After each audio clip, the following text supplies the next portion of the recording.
በስመ አብ ወወልድ ወመንፈስ ቅዱስ አሐዱ አምላክ።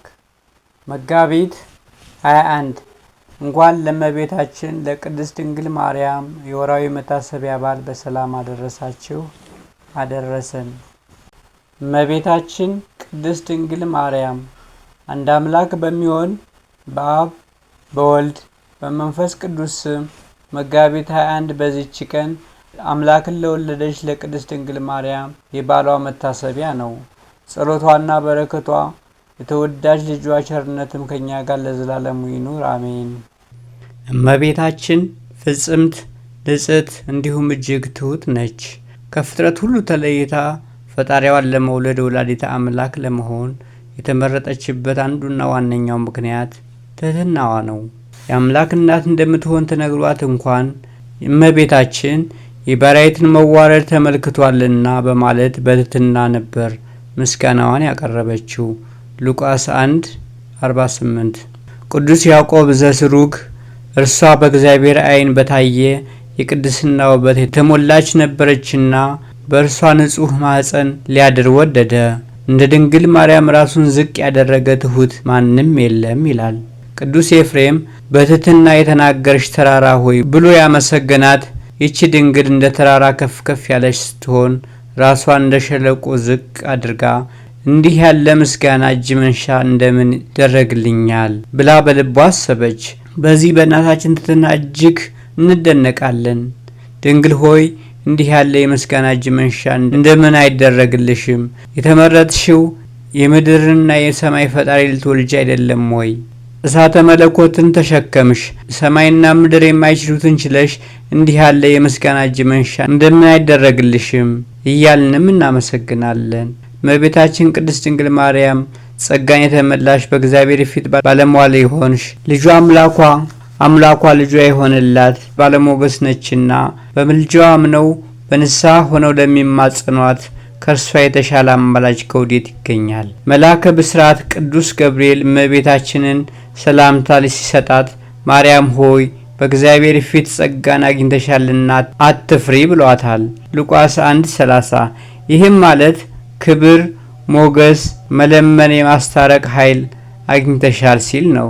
በዚህም መሰረት እመቤታችን ድንግል ማርያም ለማማለድ የታመነች ናት። እግዚአብሔር ያለምን ኃጢአት በወለደው ንፍር ውሃ ሲያጠፋት ሸሽጎ ያስቀራት ንጽሕት የኖህ መርከብ የኖህ ርግብ ነችና ዛሬም በኃጢአት ገመድ ታስረው ምሕረትን ለሚሹ ምልጃዋ የምሕረትን በር የምታስከፍትልን እናታችን ናት። ስለ እመቤታችን ምልጃ ምስክር ሆነው በቅዱስ መጽሐፍ ላይ በግልጽ ከተቀመጡ ክፍሎች ዋነኛው በፍቁረ እግዚእ ወንጌላዊ ዮሐንስ የተጻፈው የዶኪማስ የሰርግ ቤቱ ታሪክ ነው። በዚህ ሰርግ ቤት ጌታችን ከእናቱና ከደቀ መዛሙርቱ ጋር ተገኝቶ ነበር።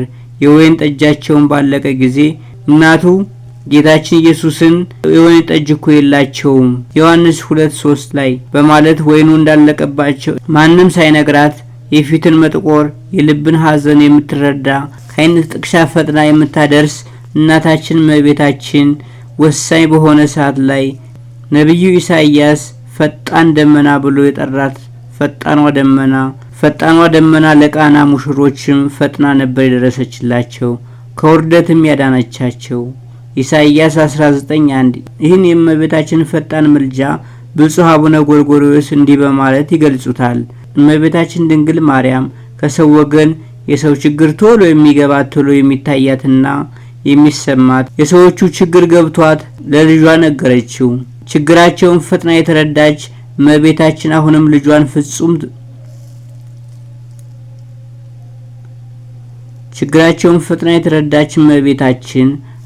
ልጇን ፍጹም ትሁት በሆነ መንገድ ነበር የጠየቀችው እንጂ ልጄ ነው ብላ አላዘዘችም፣ ማሳሰቢያ አልሰጠችም። ብቻ ወይን እኮ የላቸውም ብላ እጅግ በሚጣፍጥ ትህትና ለመነችው። ግሩም ነው። ልጇ ጌታችን መድኃኒታችን ኢየሱስ ክርስቶስም ልመናዋን ሰምቶ ውሃን ወደ ወይን ለውጦላቸው የመጀመሪያውን የአምላክነት ምልክት በሰርጉ ቤት አድርጓል። በዚህም የእመቤታችን ምልጃ በጎላ በተረዳ ነገር ታውቋል። ቃና ዘገሊላ እመቤታችን ቅድስት ድንግል ማርያም አማላጅነቷና ተራዳኢነቷ በብዙ መልኩ ዛሬም ድረስ ያልተለየን የዘላለም ቃል ኪዳን የተገባላትና ቃል ኪዳኗም ለዘላለም የሚሰራ ነው።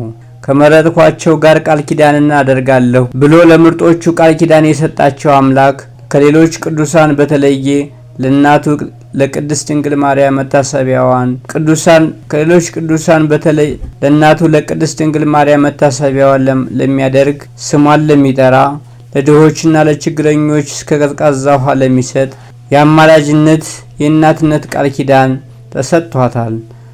በተሰጣት ቃል ኪዳንም በወርቅ ልብስ ተጎናጽፋና ተሸፋፍና ንግስቲቱ በቀኝ ትቆማለች ብሎ ነቢዩ እግዚአብሔር ቅዱስ ዳዊት እንደተናገረው ዘውትር በቀኙ ቆማ ታማልዳለች። መዝሙር 44 ቁጥር 9።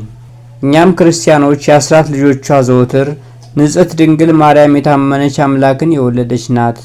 ንጽሕት ድንግል ማርያም የታመነች አምላክን የወለደች ናት። ለሰዎች ልጆችም የምሕረት አማላጅ ናት። ኃጢአታችንን ያስተሰርይልን ዘንድ ወደ ልጅሽ ወደ ክርስቶስ ለምኝልን እያልን የቅዱስ ኤፍሬምን አንደበታችን አድርገን እናመሰግናታለን። እንለምናታለን። እንዲህ እያልን እናማጽናታለን። ቅድስት ድንግል ማርያም ሆይ እታመንሻለሁ። ከተሰወረው መከራ በግልጽ ከሚመጣብኝ ጥፋት ሁሉ በዚህ ዓለም እንድታድኝኝ በሚመጣውም ዓለም ከገሃነመ እሳት ጥርስ ማፋጨት ጽኑ ለቅሶም ካለበት ከሚያስጨንቅ መቅሰፍትም ትሰውሪ ዘንድ እኔም በአንቺ አማላጅነት በልጅሽ ምሕረት የታመንኩ ነኝ። በፈረሰኞች ሰልፍ በሰረገላ መንኮራኩር የምታመን አይደለሁም፣ በአንቺና በልጅሽ ታመናለሁ እንጂ። እርሷም ለዘላለሙ አትለየንም። የመስቀል ስር ልዩ ስጦታችን የሆነች እመቤታችን ቅድስት ንጽሕት ድንግል ማርያምን በልጇ ታምነን በንስሐ ታጥበን በጸሎቷ አማልዳን ከልጇ ከወዳጇ አስታርቃን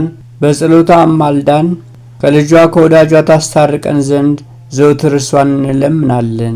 የመንግስቱ ወራሽ የስሙ ቀዳሽ እንድንሆን የጌታችን የመድኃኒታችን ኢየሱስ ክርስቶስ ቅዱስ ፍቃዱ ይሆንልን። የእመቤታችን ምልጃ ተራዳይነትና በረከቷ ዘውትር አይለየን። የቅዱሳንም አማላጅነትና ጥባቆት አይለየን። አሜን።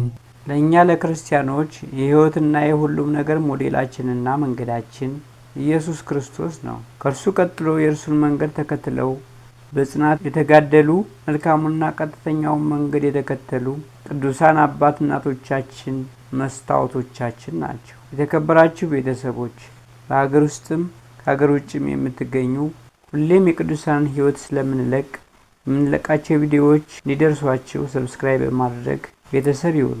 ሁሉንም ቪዲዮዎች ለሚወዷቸው ሼር በማድረግ ይጋብዙ። ላይክ ማድረጋችሁም እንዳይረሳ። ሀሳብ አስተያየታችሁን በኮሜንት ላይ ግለጹልን። ላይክ፣ ሼር እና ሰብስክራይብ ማድረጋችሁ እናንተን አይጎዳችሁም፣ እኛን ግን ይጠቅመናልና አትለፉት። እናመሰግናለን።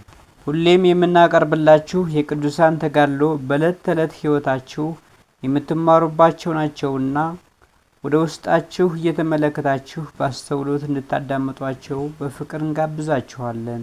የቅዱሳኑ ተራዳይነት፣ የእመቤታችን አማላጅነት፣ የጌታችን ፍቅርና ቸርነት ከሁላችን ጋር ለዘላለሙ ይኑር አሜን። በዚህች ዕለት ፈጣሪን አክብረው የከበሩ ቅዱሳንን እንደሚከተለው አቀርብላችኋለሁ። አዲሱ ቤተሰብ አልዓዛር፣ ማርያና ማርታ። በዚህችም ዕለት የክብር ባለቤት ጌታችን ኢየሱስ ክርስቶስ ከሙታን ለይቶ ወደ አስነሳው ወደ አልዓዛር ቤት ከደቀ መዛሙርቱ ጋር ሄደ። በዚህም ምሳ ግብዣ ላይ ማርታ ምግብ በማቅረብ ታገለግላቸው ነበር። ሁለተኛዋ ማርያም ግን እግሮቹን ሽቶ እየቀባች በፀጉሯ ታሻው ነበር። ጌታችንም አመሰገናት። እሷ ከመቀበሪያዬ ጠብቀዋለች በማለት ስለ ቅርብ ሞቱ አመለከተ። ዳግመኛም ድሆች ሁልጊዜ ከእናንተ ጋር ይኖራሉ፣ እኔ ግን ከእናንተ ጋር አልኖርም አለ። በዚህም ተሰቅሎ የሚሞትበት ጊዜ ቅርብ መሆኑን ያመለክታል። ለሱም ክብር ከሃሊነት ገንዘቡ ስለሆነ ምስጋና ይገባዋል ለዘላለሙ አሜን። ጻድቁ ላሜህ። በዚህችም ዕለት የማቱሳላ ልጅ የላሜህ መታሰቢያው ነው። እርሱም 182 ዓመት ኑሮ ኖህን ወለደው። ከወለደውም በኋላ 535 ዓመት ኖረ። በምድር 747 ዓመት ኖረ። እግዚአብሔርንም አገልግሎት በሰላም አረፈ። የፈጣሪው በረከት ከኛ ጋር ለዘላለሙ ይኑር አሜን። ቴዎድሮስና ጢሞቴዎስ። በዚችም ቀን ደግሞ የከበሩ ሰማዕታት የቴዎድሮስና የጢሞቴዎስ መታሰቢያቸው ነው። በረከታቸው ከኛ ጋር ለዘላለሙ ትኑር አሜን። ወስብሐት ለእግዚአብሔር ወለወላዲቱ ድንግል ወለመስቀሉ ክቡር። ይቆየን። የተባረከ ጊዜ ይሆንላችሁ።